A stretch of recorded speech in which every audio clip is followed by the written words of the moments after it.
Op die maandag voor die Here Jesus gekruisig is, het Jesus volgens Markus 11 vers 12 tot 19, die oggend toe hy op pad na Jerusalem was, honger geword en na 'n vyeboom langs die pad gestap om vye te soek.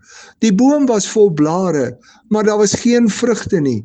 Dit word duidelik gesê dat dit nie vye tyd was nie.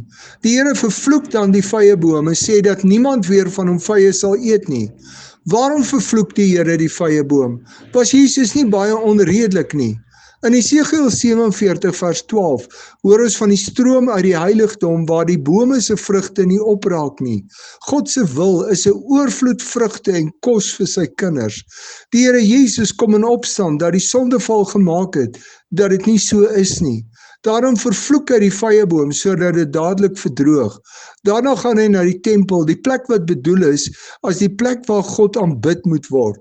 Die priesters het egter begin geld maak daaruit dat die tempelgeld nie meer beskikbaar was en die Romeinse geld nie in die tempel welkom was nie.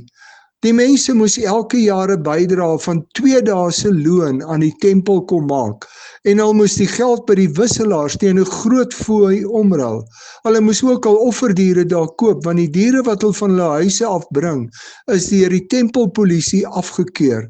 Op hierdie maandag het die Here Jesus die tafels van die wisselaars en die verkopers omgekeer en hulle almal uit die tempel gejaag.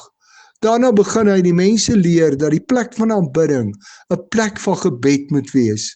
Die maandag voor Goeie Vrydag dwing ons om te dink hoe belangrik dit vir ons is dat alles presies volgens God se wil gedoen moet word. Hoe belangrik is God se wil vir jou? Wil jy net doen wat volgens God se wil is?